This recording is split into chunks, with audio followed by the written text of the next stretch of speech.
ഇന്നത്തെ കഥയിലേക്ക് എല്ലാവർക്കും സ്വാഗതം. അങ്ങനെ പറഞ്ഞത് പ്രകാരം 1,00,000 രൂപയായിട്ട് പോലീസ് സ്റ്റേഷനിലേക്ക് വന്നിരിക്കുകയാണ് സച്ചിയും രേവതിയും അതുപോലെ തന്നെ ശ്രീയും രേവും കൂടെ. ക്യാഷ് കൊടുക്കുന്ന സമയത്ത് പോലീസുകാരൻ ചോദിക്കുന്നുണ്ട്, കറക്റ്റ് തന്നെ ഇല്ലേ? അപ്പോൾ സച്ചി പറയുന്നുണ്ട്, സാർ വേണേൽ എണ്ണി നോക്കിക്കോ. അതിൻ്റെ ആവശ്യമൊന്നുമില്ല സാർ, എൻ്റെ വണ്ടിയുടെ കീ തിരക്ക് പിടിക്കലടോ, തരാം എന്നും പറഞ്ഞുകൊണ്ട് അയാൾ കീ എടുത്ത് കൊടുക്കുകയാണ്. അത് കിട്ടിയ സമയത്ത് സച്ചിക്ക് സത്യം പറഞ്ഞാൽ സ്വർഗം കിട്ടിയൊരു സന്തോഷം തന്നെയായിരുന്നു. സച്ചി ആ കീയിലേക്കും അതുപോലെ തന്നെ രേവതിയുടെ മുഖത്തേക്കും മാറി മാറി നോക്കുകയാണ് ആ ഒരു സന്തോഷത്തോടു കൂടി. രേവതിയും പുഞ്ചിരിക്കുകയാണ്. അപ്പോൾ സച്ചി പോലീസുകാരനോട് ചോദിക്കുന്നുണ്ട്, സാർ ഇനി കേസും പ്രശ്നങ്ങളൊന്നും ഉണ്ടാവില്ലല്ലോ? കോടതി കയറി ഇറങ്ങാൻ പറ്റില്ല, അതുകൊണ്ടാണ്. എൻ്റെ അച്ഛമ്മ വയസ്സാം കാലത്ത് കഷ്ടപ്പെട്ടുണ്ടാക്കിയ കാശാ ഇത്. അപ്പോൾ പോലീസുകാരൻ പറയുന്നുണ്ട്, വേറെ പ്രശ്നമൊന്നുമില്ലടാ, നിൻ്റെ കയ്യിരിപ്പ് നന്നായാ നിനക്ക് നല്ലത്. ഇനി ആരെങ്കിലും തല്ലിയാ പിടിച്ച് അകത്തിടും ഞാൻ എന്നും പറഞ്ഞുകൊണ്ടാണ് അയാൾ പോകുന്നത്. അതിനുശേഷം സച്ചിയും ശ്രീയും കൂടെ വണ്ടിയുടെ അരികിലേക്ക് പോകുന്ന സമയത്ത് ആ വനിതാ കോൺസ്റ്റബിൾ അതുവഴി വരുന്നുണ്ടായിരുന്നു. അപ്പം തന്നെ രേവതി മറക്കാതെ അവരെ കണ്ടിട്ട് പറയുന്നുണ്ട്, മാഡം വണ്ടിയുടെ കീ കിട്ടിയല്ലോ അല്ലേ? അവർ ചോദിക്കുന്നുണ്ട്. അപ്പം രേവതി പറയാണ്, കിട്ടി മാഡം, ഒരുപാട് നന്ദിയുണ്ട്. അപ്പം ആ കോൺസ്റ്റബിൾ ലേഡി പറയുന്നുണ്ട്, കാശ് കൊടുത്തു എന്നുള്ളൊരു വിഷമമൊന്നും വേണ്ട. കാശ് കൊടുത്തില്ലെങ്കിലേ പിന്നെ അത് വലിയ പ്രശ്നമാവും, നിങ്ങൾ കുറേ അലയേണ്ടിയും വരും. രേവതിയും പറയുന്നുണ്ട്, അറിയാം മാഡം. അപ്പോൾ അത് കഴിഞ്ഞിട്ട് അവരവിടുന്ന് പോവുകയാണ്. അതേസമയം സച്ചി കാറിനരികിലേക്ക് പോയിട്ട് കാറിനെ നോക്കി നിൽക്കുന്നതിന് സച്ചിയുടെ കണ്ണിൽ നിന്ന് വെള്ളം വരികയാണ്. കാറിൻ്റെ അരികിലെത്തിയിട്ട് ഒത്തിരി നേരം കാറിനെ നോക്കി നിൽക്കുകയാണ് സച്ചി. അതിനുശേഷം ഡോറ് തുറന്നിട്ട് അതിൽ നിന്ന് ടിഷ്യൂ എടുത്തിട്ട് വണ്ടിയുടെ ഗ്ലാസ്സൊക്കെ തുടക്കുകയാണ്. അവിടെ വെച്ചതുകൊണ്ട് ഒരുപാട് പൊടിയൊക്കെ ആയിട്ടുണ്ടായിരുന്നു. അപ്പം ഗ്ലാസ്സൊക്കെ തുറക്കുന്ന സമയത്ത് സച്ചിയുടെ കൈ നന്നായിട്ട് വേദനിക്കുന്നുണ്ടായിരുന്നു, പോലീസുകാർ തല്ലിയത് കാരണം. അപ്പോൾ രേവതി ചോദിക്കുന്നുണ്ട്, കൈ വേദനിക്കുന്നുണ്ടോ? ഏയ് കുഴപ്പമില്ല സച്ചി പറയാണ്. അപ്പോൾ ശ്രീ പറയുന്നുണ്ട്, ഏട്ടൻ വണ്ടി എടുക്കും, നമുക്ക് വണ്ടി എടുത്തിട്ട് പോവാം. അങ്ങനെ 4 പേരും കൂടെ വണ്ടിയിൽ കയറുകയാണ്. അതിനുശേഷം സച്ചി വണ്ടി എടുക്കാൻ നോക്കുന്ന സമയത്ത് സ്റ്റാർട്ടാവുന്നില്ലായിരുന്നു കാറ്. സച്ചി എത്ര ശ്രമിച്ചിട്ടും കാറ് സ്റ്റാർട്ടാവുന്നില്ല. രേവതി ചോദിക്കുന്നുണ്ട്, എന്ത് പറ്റി?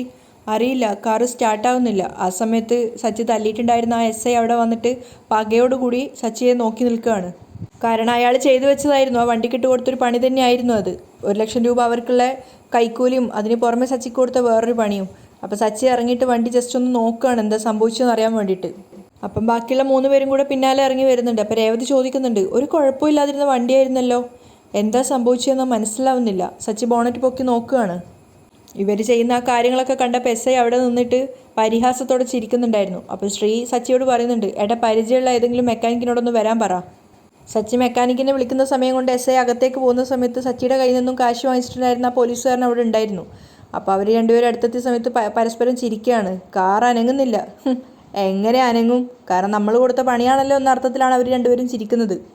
സച്ചി വിളിച്ചു പറഞ്ഞ പ്രകാരം മെക്കാനിക്ക് വന്നിട്ടുണ്ടായിരുന്നു. അയാൾ ഒരുപാട് നോക്കിക്കൊണ്ടേയിരിക്കുകയാണ്. പക്ഷേ ഇവർക്ക് ഇങ്ങനെ ടെൻഷൻ അടിച്ച് നിൽക്കുകയാണ്, എന്താ സംഭവിച്ചെന്ന് അറിയാണ്ടുള്ള ഒരു ക്യൂരിയോസിറ്റിയോട് കൂടി നിൽക്കുകയാണ്. അപ്പം ഒരുപാട് ടെസ്റ്റൊക്കെ ചെയ്ത് നോക്കിയതിന് ശേഷം അയാൾ ചോദിക്കുന്നുണ്ട്, സച്ചി കാറ് പോലീസ് സ്റ്റേഷനിലായിരുന്നോ? അതെ, എന്തു പറ്റി? സച്ചി ചോദിക്കുകയാണ്. കാറിൽ 2 പേര് കഞ്ചാവ് കടത്താൻ ശ്രമിച്ചിട്ടുണ്ടായിരുന്നു. ഞാനല്ല, മഹേഷായിരുന്നു വണ്ടി ഓടിച്ചിട്ടുണ്ടായിരുന്നേ. കാറിന് എന്താ പറ്റിയ പ്രശാന്തേ? അപ്പോൾ അയാൾ പറയുന്നുണ്ട്, വണ്ടി വളരെ മോശം കണ്ടീഷനിലാണ്, എൻജിന് തകരാറുണ്ട്, എല്ലാം ഡാമേജ് ആക്കി വെച്ചിരിക്കുവാ. സച്ചിക്ക് അതിശയമാണ്. സച്ചി അത്ഭുതത്തോട് ചോദിക്കുന്നുണ്ട്, ഡാമേജ് ആക്കി വെച്ചിരിക്കുവോ? ഇത് കരുതി കൂട്ടി ചെയ്തതാ. കാറ് പോലീസ് സ്റ്റേഷനിലാണെന്നല്ലേ പറഞ്ഞിരുന്നത്? ഇത് അവർ ചെയ്ത പണിയായിരിക്കും, മെക്കാനിക്കായിട്ട് വന്ന പ്രശാന്ത് പറഞ്ഞു കൊടുക്കുകയാണ്. സച്ചി അന്താളിച്ച് പോവുകയാണ് കേട്ടത് വിശ്വസിക്കാനാവാതെ. കാരണം സച്ചിയുടെ കാറ് എന്ന് പറഞ്ഞു കഴിഞ്ഞാൽ അവൻ്റെ ജീവനാണല്ലോ. അപ്പം ശ്രീയും പറയുന്നുണ്ട്, സാധ്യതയുണ്ട്, കാരണം ചേട്ടൻ SIയെ തല്ലിയിട്ടുണ്ടായിരുന്നു. അപ്പോൾ സഹിക്കാനാവാത്ത സങ്കടത്തോടെ സച്ചി ചോദിക്കുന്നുണ്ട്, അതിന് കാറ് തകരാറിലാക്കുവാണോ വേണ്ടത്? സച്ചിക്ക് ശരിക്കും ചൂടായിട്ടുണ്ടായിരുന്നു. കളിക്കുക അവർ, വിടില്ല ഞാൻ എന്നും പറഞ്ഞുകൊണ്ട് സച്ചി പോലീസ് സ്റ്റേഷനിലേക്ക് പോകാൻ ശ്രമിച്ചപ്പോഴേക്കും രേവതിയും ശ്രീയും ദേവും ഒക്കെ കൂടെ ചേർന്നിട്ട് തടഞ്ഞു നിർത്തുകയാണ്. അപ്പോൾ സച്ചി ദേഷ്യത്തോട് ശ്രീനോട് പറയുന്നുണ്ട്, എൻ്റെ കാറിലല്ലേ അവർ കൈവച്ചത്, ഏട്ടാ അത് വിട്, ഒരു കേസിൽ നിന്ന് ഊരി വന്നതല്ലേ ഉള്ളൂ, ഇനി വീണ്ടും പ്രശ്നം ഉണ്ടാക്കല്ലേ. പിന്നെ എൻ്റെ കാറിൻ്റെ അവസ്ഥ കണ്ടില്ലടാ, ആ SI ആവും ഇത് ചെയ്തിട്ടുണ്ടാവുക, ചോദിച്ചിട്ട് തന്നെ കാര്യം. സച്ചി ദേഷ്യത്തോടെ ശ്രീയുടെ കൈയൊക്കെ തട്ടിമാറ്റി പോകാൻ ശ്രമിച്ചപ്പോഴേക്കും വീണ്ടും രേവതി കടന്നു പിടിക്കുകയാണ്. വേണ്ട, ചോദിക്കാനൊന്നും ശ്രമിക്കണ്ട, വാ നമുക്ക് വീട്ടിലേക്ക് പോവാം. അവളിങ്ങനെ ബെഗ് ചെയ്യാണ്. അപ്പം മെക്കാനിക്കായിട്ട് വന്ന പ്രശാന്തും പറയുന്നുണ്ടായിരുന്നു, എന്താ സച്ചി ഇത്, മണ്ടത്തരം കാണിക്കാതെ. എടാ, ചോദിക്കാൻ ചെന്നാലേ അവർ നിന്നെ പിടിച്ച് അകത്തിടും. അവരാണ് ചെയ്തതെന്ന് തെളിവൊന്നുമില്ലല്ലോ. ചോദിക്കാൻ ചെന്നാലേ അവരുടെ കൃത്യനിർവഹണം തടസ്സപ്പെടുത്തിയെന്ന് പറഞ്ഞ് നിനക്കെതിരെ കേസെടുക്കും. അതെന്ത് ന്യായം അത്? സച്ചി ദേഷ്യത്തോടെ പൊട്ടിത്തെറിക്കുകയാണ്. ആ, അതൊക്കെ തന്നെയാണ് ഇവിടുത്തെ ന്യായം, അയാൾ പറയുന്നുണ്ട്. അതുകൊണ്ട് നീ അതങ്ങ് വിട്ടേക്ക്. നീ ഈ വണ്ടി എങ്ങനെയെങ്കിലും എൻ്റെ വർക്ക്ഷോപ്പിൽ എത്തിക്കാൻ നോക്ക്. ഇത് നന്നാക്കി എടുക്കണമെങ്കിൽ ഏകദേശം 1,00,000 രൂപയെങ്കിലും വേണ്ടി വരും. അതും പറഞ്ഞ് അയാൾ അവിടുന്ന് പോവുകയാണ്. സച്ചിക്ക് സഹിക്കാനാവുന്നുണ്ടായിരുന്നില്ല. സച്ചി വീണ്ടും അകത്തേക്ക് പോകാൻ ശ്രമിക്കുകയാണ്. അപ്പോഴേക്കും രേവതിയും ശ്രീയും ഒക്കെ കൂടെ വീണ്ടും തടഞ്ഞു നിർത്തുന്നുണ്ട്. മാത്രമല്ല രേവതി പറയുന്നുണ്ട്, വേണ്ട, ഇത് ചെയ്തവർക്കുള്ള ശിക്ഷ ദൈവം കൊടുത്തോളും, നിങ്ങൾ വാ, നമുക്ക് പോവാം. രേവതി പേടിയോടുകൂടിയാണ് പറയുന്നത്. അതുപോലെ തന്നെ ദേവും പറയുന്നുണ്ട്, സച്ചേട്ടാ വാ, ഇവിടെ നിൽക്കുമ്പോൾ തന്നെ നമുക്ക് പേടിയാവുന്നു, പോവാം. അവർ രണ്ടുപേരും അങ്ങനെ യാചനയോടെ പറഞ്ഞു കേട്ടപ്പോൾ പിന്നെ സച്ചി കൂടുതൽ പ്രശ്നമാക്കാൻ നിൽക്കുന്നില്ല. പക്ഷെ സച്ചി പറയുന്നുണ്ട്, ഈ രാത്രി തന്നെ വണ്ടി വർക്ക്ഷോപ്പിൽ എത്തിക്കണം. അങ്ങനെ 4 പേരും കൂടെ കാറ് തള്ളുകയാണ്. 4 പേരും നല്ല ടയേർഡാണ്. സച്ചിയും ശ്രീയും മുന്നിലും അതുപോലെ തന്നെ രേവതിയും ദേവും പിന്നിലുമായിട്ടാണുള്ളത്. അപ്പോൾ ശ്രീ പറയുന്നുണ്ട്, ഇത് ഏട്ടൻ്റെ തലയിലെഴുത്താ, അതിൻ്റെ കൂടെ ഏട്ടൻ്റെ ഭാര്യയ്ക്ക് നിന്നല്ലേ പറ്റൂ. അപ്പോൾ സച്ചി തിരിഞ്ഞ് രേവതിയെ നോക്കുകയാണ്. അപ്പോൾ ശ്രീ ദേവുവിനോട് പറയുന്നുണ്ട്, നീ എന്തിനാ ഇതിലൊക്കെ കഷ്ടപ്പെടുന്നത്, വീട്ടിലേക്ക് പോയിക്കൂടെ. അപ്പോൾ ദേവു ദേഷ്യത്തോടെ പറയുന്നുണ്ട്, എൻ്റെ ചേച്ചിക്ക് ഒരു പ്രശ്നം വന്നാൽ ഞാൻ കൂടെ നിൽക്കണ്ടേ. അത് കേട്ടപ്പോൾ രേവതി പുഞ്ചിരിക്കുകയാണ്. അപ്പോൾ സച്ചി പറയുന്നുണ്ട്, നിങ്ങൾ രണ്ടുപേരും പുറകെ വന്നാൽ മതി, ഞാനും ശ്രീകാന്തും കൂടെ തള്ളിക്കോളാം. അപ്പോൾ രേവതി ചോദിക്കുന്നുണ്ട്, നിങ്ങൾ രണ്ടുപേരും മാത്രമായ ഇത് നീങ്ങുമോ? ഞങ്ങൾക്ക് പ്രശ്നമൊന്നുമില്ല, ഞങ്ങൾ സഹായിക്കാം.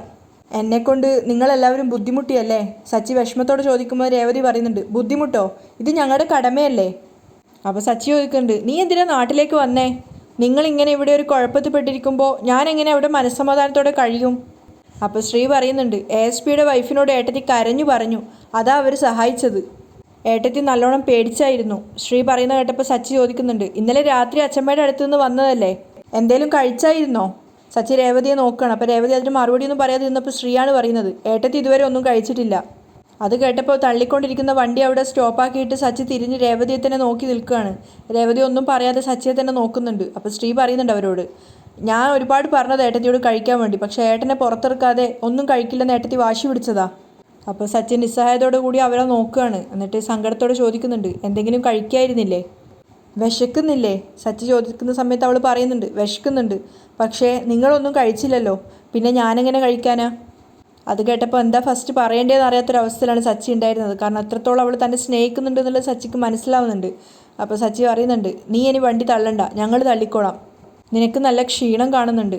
അപ്പം രേവതി പറയുന്നുണ്ട്, എനിക്കങ്ങനെ ക്ഷീണമൊന്നുമില്ല, പൂ കെട്ടുന്നവളാണല്ലോ, ബലം കാണില്ല, പെട്ടെന്ന് ക്ഷീണിക്കും എന്നൊന്നും കരുതണ്ട. അത് കേട്ടപ്പോൾ പുഞ്ചിരിച്ചുകൊണ്ട് ശ്രീകാന്ത് ദേവുവിനെ നോക്കുകയാണ്.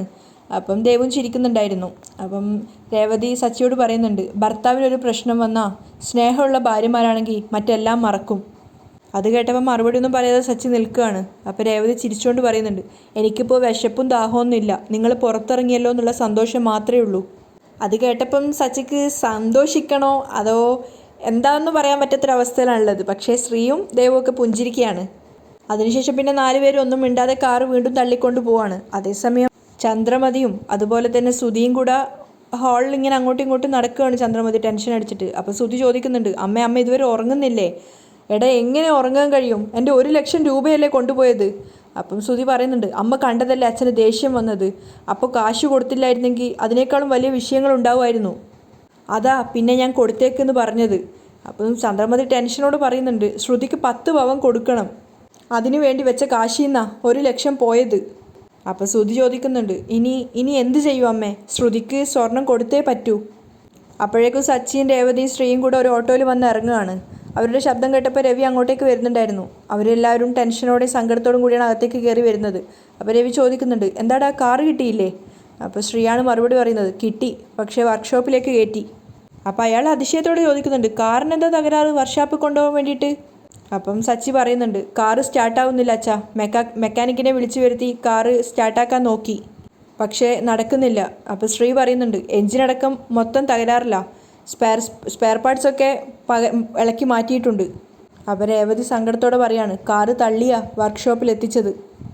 സച്ചിയുടെ കണ്ണിൽ നിന്ന് ചോരയാണ് വന്നുകൊണ്ടിരുന്നത്, കണ്ണീരല്ലായിരുന്നു. സച്ചി അച്ഛനെ നോക്കിക്കൊണ്ട് പറയുന്നുണ്ട്, കരുതിക്കൂട്ടി ചെയ്തത് അച്ഛാ പോലീസുകാർ. കാറ് വർക്ക്ഷോപ്പിൽ നിന്ന് ഇറക്കണമെങ്കിൽ 1 ലക്ഷത്തിലധികം ആവും, നാളെ 1 ലക്ഷം നൽകണം, അവർക്ക് സ്പെയർ പാർട്സൊക്കെ വാങ്ങണ്ടേ. അത് കേട്ടപ്പോൾ ചന്ദ്രമതി പുച്ഛത്തോടെ പറയാണ്, ആ കാറ് വല്ല ആക്രി കടയിലും കൊണ്ട് കൊടുക്ക്, ഇത്രയും പൈസ കൊടുത്ത് വാങ്ങേണ്ട സാധനം, കാശ് കായലെറിഞ്ഞ പോലെയാവും. അത് കേട്ടപ്പോൾ സച്ചിക്ക് ദേഷ്യം വരികയാണ്, നിങ്ങളുടെ കയ്യും കാലും ഒടിഞ്ഞാൽ ആക്രി കടയിൽ കൊണ്ട് കൊടുക്കുമോ അതോ കായലിൽ കൊണ്ടിടുമോ? അപ്പോൾ ചന്ദ്രമതിക്ക് ദേഷ്യം വരുന്നുണ്ടായിരുന്നു. അപ്പോൾ രവി പറയുന്നുണ്ട്, ചന്ദ്ര നീ ഒന്നും മിണ്ടാതിരുന്നേ. എന്നിട്ട് സച്ചിയോട് ചോദിക്കുന്നുണ്ട്, ഈ കാറ് ശരിയായി കിട്ടാൻ എത്ര ദിവസം എടുക്കൂടാ? അറിയില്ല അച്ഛാ, 1 ലക്ഷം രൂപ നൽകിയാലേ അവർ ജോലി തുടങ്ങൂ. സച്ചി തളർന്നവിടെ ടേബിളിൽ ഇരിക്കുകയാണ്. കാറിൻ്റെ ലോൺ അടക്കണം, ഡ്യൂ കെട്ടണം, ലോൺ അടക്കണം, ചിട്ടി അടക്കണം, എന്ത് ചെയ്യുമെന്ന് എനിക്കറിയില്ല അച്ഛാ. അപ്പോൾ രവി അവിടെ അടുത്തിരുന്നിട്ട് പറയുന്നുണ്ട്, ഡാ നീ എന്നെ വിഷമിക്കാതെ. അപ്പോൾ രേവതിയും പറയുന്നുണ്ട്, നാളെ 1,00,000 രൂപ നൽകണം, ഒരു വഴിയും കാണുന്നില്ലല്ലോ, എന്തു ചെയ്യൂ അച്ഛാ?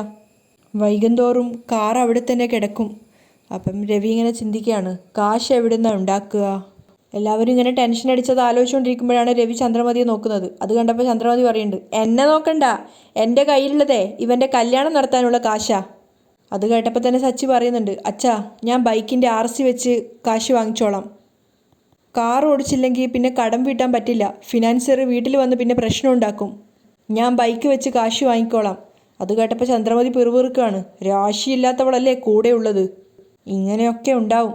അത് കേട്ടപ്പോൾ രവി ചോദിക്കുന്നുണ്ട്, എന്താ ചന്ദ്രേ, എന്താ നീ പറഞ്ഞേ?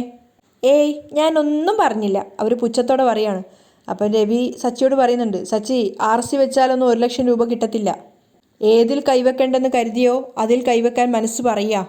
എന്താ നിങ്ങൾ ഉദ്ദേശിച്ചേ? ചന്ദ്രമതി ചോദിക്കുന്നുണ്ട്. അപ്പം അയാൾ പറയാണ്, വീടിൻ്റെ ആധാരം പണയം വെച്ച് തൽക്കാലം 1,00,000 രൂപ വാങ്ങിക്കാം. അത് കേട്ടതും ചന്ദ്രമതി ഷോക്കടിച്ച അവസ്ഥയിൽ ഇങ്ങനെ ഞെട്ടിത്തരിച്ച് നിൽക്കുകയാണ്, ഒന്നും ശബ്ദിക്കാനാവാതെ. അപ്പം രവി സച്ചിയോട് പറയുന്നുണ്ട്, സച്ചി വീടിൻ്റെ ആധാരം പണയം വെച്ച് തൽക്കാലം ഞാൻ 1,00,000 രൂപ നിനക്ക് വാങ്ങിത്തരാം. പെട്ടെന്ന് തന്നെ ചന്ദ്രമതി പറയുന്നുണ്ട്, ഏയ് അതൊന്നും വേണ്ട, അതൊന്നും ശരിയാവില്ല, അവൻ ബൈക്കിൻ്റെ RC വെച്ച് പണം വാങ്ങാമെന്ന് പറഞ്ഞല്ലോ, പിന്നെന്തിനാ ആധാരം പണയം വെക്കുന്നേ? അപ്പം രവി ദേഷ്യത്തോടെ പറയുന്നുണ്ട്, പറഞ്ഞല്ലോ ബൈക്കിൻ്റെ RC ബുക്ക് പണയം വെച്ചാലൊന്നും ആവശ്യത്തിനുള്ള പണം കിട്ടില്ല. ആ കാർ ഇവൻ്റെ ജീവനാ, അതില്ലെങ്കിൽ പിന്നെ ഇവൻ എന്താ ചെയ്യുക? അപ്പം ശ്രുതി പറയുന്നുണ്ട്, അച്ഛാ ആധാരം പണയപ്പെടുത്തണ്ട, നിസ്സാരം 1,00,000 രൂപയ്ക്ക് വേണ്ടി. അത് കേട്ടോ സച്ചിക്ക് ദേഷ്യം വരാണ്, എടാ നീ എനിക്ക് തരാനുള്ള കാശിതാ, എങ്കിൽ പിന്നെ ഒന്നും പണയപ്പെടുത്തണ്ട, ആ കാശിൽ നിന്നെടുത്ത് ഞാൻ എൻ്റെ കാറ് ശരിയാക്കിക്കോളാം. കാശിതാ എന്ന് പറഞ്ഞത് ശ്രുതി തലതാഴ്ത്തി നിൽക്കുകയാണ്. അപ്പോൾ സച്ചി ദേഷ്യത്തോടെ പറയുന്നുണ്ട്, എന്താ കാശില്ലേ തരാൻ, എന്നാൽ പിന്നെ മിണ്ടാതിരുന്നോളണം. അതിന് ചന്ദ്രമതിക്ക് ഒന്നും പറയാനില്ല, അവരും തലതാഴ്ത്തി നിൽക്കുകയാണ്. അപ്പോൾ ശ്രീ പറയുന്നുണ്ട്, അച്ഛാ ആധാരം പണയപ്പെടുത്തുന്നത് തന്നെയാണ് നല്ലത്, കാശ് അപ്പം തന്നെ കിട്ടും. അതെ അങ്ങനെ തന്നെ ചെയ്യാം, ഞാൻ ആധാരം എടുത്തുകൊണ്ട് വരാം എന്നും പറഞ്ഞ അയാൾ എഴുന്നേറ്റതും ചന്ദ്ര പെട്ടെന്ന് ഓടിപ്പോയിട്ട് പറയുന്നുണ്ട്, അതെ അവിടെ നിൽക്ക്, ആധാരം പണയപ്പെടുത്താൻ ഞാൻ സമ്മതിക്കില്ല, അതിൽ കൈവെക്കാൻ ഞാൻ ആരെയും വിടില്ല. അപ്പം രവി പറയുന്നുണ്ട്, എങ്കിൽ നീ 1,00,000 രൂപ എടുത്ത് അവന് കൊടുക്ക്, അമ്മ തന്ന കാശില്ലേ കയ്യിൽ. അപ്പോൾ ചന്ദ്ര അതും വിലക്കുകയാണ്, ഇല്ല കൊടുക്കില്ല. ആ എന്നാൽ പിന്നെ ആധാരം പണയം വെക്കാം, എന്തായാലും അവൻ്റെ കാറ് വർക്ക്ഷോപ്പിൽ നിന്ന് ഇറക്കിയേ പറ്റൂ. അതും പറഞ്ഞ് അയാൾ പോകാൻ നോക്കുകയാണ്. ചന്ദ്രമതിയെ തള്ളി മാറ്റിക്കൊണ്ട് രവി മുറിയിലേക്ക് പോവുകയാണ്. ആ സമയം ചന്ദ്രയുടെ ഉള്ളിങ്ങനെ പെടക്കുകയാണ്, ആധാരം അവിടെ കാണില്ല, അതെവിടെ പോയെന്ന് അന്വേഷിക്കും, ഒടുക്കം ഞാൻ പണയപ്പെടുത്തിയെന്നറിയും, അതോടെ തീർന്നു എൻ്റെ ദൈവമേ. പെട്ടെന്ന് ഓടിപ്പോയി രവിയെ തടഞ്ഞു നിർത്തുകയാണ്, നിൽക്ക് നിൽക്ക് നിൽക്ക്, ആധാരം പണയപ്പെടുത്തേണ്ടെന്ന് പറഞ്ഞതല്ലേ, എൻ്റെ വാക്കിനൊരു വിലയും ഇല്ലല്ലേ, അയാളോട് ചോദിക്കുകയാണ്. അപ്പോൾ അയാൾ തിരിച്ചു ചോദിക്കുന്നുണ്ട്, ചന്ദ്രൻ നിനക്ക് ഞാൻ പറയുന്നത് മനസ്സിലാവുന്നില്ലേ, കാറ് റിപ്പയർ ചെയ്യാൻ വേറെ മാർഗ്ഗമില്ല, കാറില്ലെങ്കിൽ പിന്നെ അവൻ എന്താ ചെയ്യുക? അയാൾ വീണ്ടും അലമാര തുറക്കാൻ നോക്കുമ്പോഴേക്കും ചന്ദ്രമതി തടയാണ്, അയ്യോ വേണ്ട, ഇപ്പം എന്താ വേണ്ടത്? അവന് കാറ് റിപ്പയർ ചെയ്യാൻ 1,00,000 രൂപ കൊടുക്കണമല്ലേ? അത് ഞാൻ അമ്മ തന്ന പൈസ ഒന്ന് കൊടുത്തോളാം. ആ അങ്ങനെ വഴിക്ക് വാ, പെട്ടെന്ന് കാശ് എടുത്തോണ്ട് അങ്ങോട്ട് വാ എന്നും പറഞ്ഞുകൊണ്ട് അയാൾ പോവുകയാണ്. അപ്പോൾ ശ്രീക്ക് സംശയമുണ്ട്, അമ്മക്ക് എന്താ പെട്ടെന്നൊരു മനംമാറ്റം, എന്താ കാശ് തരാമെന്ന് വേഗം സമ്മതിച്ചേ? എല്ലാവർക്കും അതൊരു സംശയം തന്നെ ആയിരുന്നു. മനസ്സിലാ മനസ്സോടെ ചന്ദ്രമതി 1,00,000 രൂപയും കൊണ്ട് സച്ചിയുടെ അരികിലേക്ക് പോവുകയാണ്. അപ്പോൾ രവി സച്ചിക്ക് കൊടുക്കാൻ പറയുന്ന സമയത്ത് സച്ചി രേവതിയോടാണ് അത് വാങ്ങിക്കാൻ പറയുന്നത്. അങ്ങനെ വെറുപ്പോട് കൂടി എന്നൊരു രീതിയിലാണ് സച്ചി രേവതിയുടെ കയ്യിലേക്ക് ചന്ദ്രമതി കാശ് കൊടുക്കുന്നത്. എല്ലാവരും സംശയത്തോടെ ചോദിക്കുന്നുണ്ട്, എന്താ ഇത്ര പെട്ടെന്ന് മനംമാറ്റം എന്ന്. അപ്പോൾ ചന്ദ്രമതി പറഞ്ഞാൽ ആധാരം പണയപ്പെടുത്തുമെന്ന് പറഞ്ഞതുകൊണ്ടാണ് ഞാൻ ഈ കാശ് തരുന്നത്, ഈ ഒരു നിസ്സാര കാര്യത്തിന് വേണ്ടി ആധാരം പണയപ്പെടുത്തണ്ട. അപ്പോൾ ശ്രീ ചോദിക്കുന്നുണ്ട്, അപ്പോൾ കല്യാണ ചെലവിന് കാശ് വേണ്ടേ? അതൊക്കെ ഞാൻ നോക്കിക്കോളാം, എന്തായാലും റിപ്പയർ ചെയ്ത് കാറ് പുറത്തെടുക്കാൻ നോക്ക്. തൽക്കാലം നീ അത് പറഞ്ഞല്ലോ, സന്തോഷം എന്ന് രവി പറയുന്നുണ്ട്. രേവതിക്കാണെങ്കിൽ കാശ് വാങ്ങിക്കാൻ മടിച്ച് നിൽക്കുകയാണ്. അപ്പോൾ സച്ചി പറയുന്നുണ്ട്, നീ എന്തിനാ കാശ് മേടിക്കാൻ മടിക്കുന്നത്? അത് ഇവരുണ്ടാക്കിയ കാശൊന്നുമല്ല, എൻ്റെ അച്ഛമ്മയുടെ കാശാ. രേവതി പേടിച്ചുകൊണ്ടാണ് ആ കാശ് വാങ്ങിക്കുന്നത്. അതിനുശേഷം രവി അവരോട് രണ്ടുപേരോടായിട്ട് കുളിച്ച് ഭക്ഷണം കഴിച്ച് കിടക്കാൻ വേണ്ടി പറഞ്ഞു വിടുകയാണ്. അവരെല്ലാം പോയതിനു ശേഷം ശ്രുതി ചന്ദ്രയോട് ചോദിക്കുന്നുണ്ട്, അതും പോയി, എന്ത് പണിയാണ് അമ്മയെ കാണിച്ചത്? അമ്മ എന്തിനാ കാശ് കൊടുത്തത്? അപ്പോൾ അവർ പറയുന്നുണ്ട്, വേറെ വഴിയില്ലടാ, എല്ലാം നീ കണ്ടതല്ലേ, ആധാരം പണയം വെക്കാന്ന് പറഞ്ഞാൽ അതും അവന് വേണ്ടിയിട്ട്. ശ്രുതിക്ക് എങ്ങനെ ഇനി സ്വർണ്ണവും ഡ്രസ്സൊക്കെ എടുക്കും? അപ്പോൾ ചന്ദ്ര പറയുന്നുണ്ട്, എന്തെങ്കിലും വഴി കാണും, നീ വിഷമിക്കാതിരിക്കുക. രേവതി വീണ്ടും താഴെ ഇറങ്ങി വന്ന സമയത്ത് ദേഷ്യത്തോടെ പിറുവിട്ടുകൊണ്ടിരിക്കുകയാണ് ചന്ദ്ര. ഏത് സമയത്താണാവോ ഇവൾ ഈ വീട്ടിലേക്ക് കാലെടുത്ത് വെച്ചത്? കയ്യിൽ പണം നിൽക്കുന്നേയില്ല. രേവതി അത് കേൾക്കുന്നുമുണ്ട്. രേവതി അവർ രണ്ടുപേരെയും നോക്കിയിട്ട് ഒന്നും മിണ്ടാതെ അടുക്കളയിലേക്ക് പോവുകയാണ്. ശ്രുതിയോട് ഉറങ്ങാൻ പറഞ്ഞയച്ചതിന് ശേഷം ചന്ദ്ര വിചാരിക്കുന്നുണ്ട്, ഭാമയും കൂട്ടി നാളെ ഫിനാൻസിയറെ ഒന്നുകൂടെ പോയി കാണാം, പണയപ്പെടുത്തിയ ആധാരത്തിൻ്റെ മേൽ 1,00,000 കൂടെ അധികം എടുക്കാം. ശ്രുതിക്ക് ആഭരണവും ഡ്രസ്സും വാങ്ങിക്കൊടുക്കാൻ വേറെ വഴിയില്ല. മുറിയിലെത്തിയതിനു ശേഷം ഡ്രസ്സുകളൊക്കെ എടുത്ത് അടുക്കി വെക്കുകയാണ് രേവതി. അപ്പം സച്ചി ചോദിക്കുന്നുണ്ട്, നീ എന്തിനാ പോലീസുകാർ എന്നെ തല്ലുന്നതിനിടയ്ക്ക് കയറി വീണത്? നിനക്ക് തല്ലങ്ങാൻ കൊണ്ടിരുന്നെങ്കിലോ? അപ്പോൾ രേവതി ചിരിച്ചുകൊണ്ട് പറയുന്നുണ്ട്, നിങ്ങളെ തല്ലുന്നത് കണ്ടു നിൽക്കാൻ എനിക്കാവുന്നില്ലായിരുന്നു. അത് കേട്ടപ്പോൾ സച്ചിക്ക് ആകെ ഒരു സങ്കടം തോന്നുകയാണ്. അപ്പോൾ രേവതി അരികിൽ വന്നിരുന്ന് പറയുന്നുണ്ട്, ആ കുട്ടിക്ക് സഹായിക്കാൻ തോന്നിയത് കൊണ്ട് രക്ഷപ്പെട്ടു, അല്ലെങ്കിൽ നിങ്ങളിപ്പോൾ ജയിലിൽ കിടന്നേനെ. അപ്പോൾ സച്ചി ചോദിക്കുന്നുണ്ട്, ഏത് കുട്ടിയെ സഹായിച്ചത്? ശ്രീകാന്തിൻ്റെ ഒരു ഫ്രണ്ടാണ് അവൾ. കൂടുതലൊന്നും എനിക്കറിയില്ല. ഒരു ദിവസം ചെന്ന് എനിക്ക് ആ കുട്ടിയോട് നന്ദി പറയണം. കെട്ടവർ മാത്രമല്ല നല്ലവരും ഈ ഭൂമിയിലുണ്ടെന്ന് മനസ്സിലായില്ലേ? അപ്പോൾ സച്ചി വിഷമത്തോട് പറയുന്നുണ്ട്, എനിക്കത് ആലോചിക്കാൻ കൂടെ കഴിയുന്നില്ല. എൻ്റെ അച്ഛമ്മ വാങ്ങിത്തന്ന കാറാ അത്, എൻ്റെ എല്ലാം അതിങ്ങനെയായി പോയില്ലേ. ഒരു കാറായിട്ട് ഞാനതിനെ കണ്ടിട്ടില്ല. നമുക്ക് ഭക്ഷണം തരുന്ന വണ്ടിയാ അത്. കാറിൻ്റെ എല്ലാ ഭാഗവും തകരാറാക്കി വെച്ചിരിക്കുകയല്ലേ. വണ്ടിയുടെ ഓരോ പാർട്സ് ഊരിയെടുത്ത് നശിപ്പിച്ചു. അത് കാണുമ്പോൾ ഉണ്ടല്ലോ എൻ്റെ ശരീരം പിച്ചു ചിന്തിയ പോലെ എനിക്ക് തോന്നുന്നേ. ഇതാരാണോ ചെയ്തത്, വിടില്ല ഞാൻ അവനെ.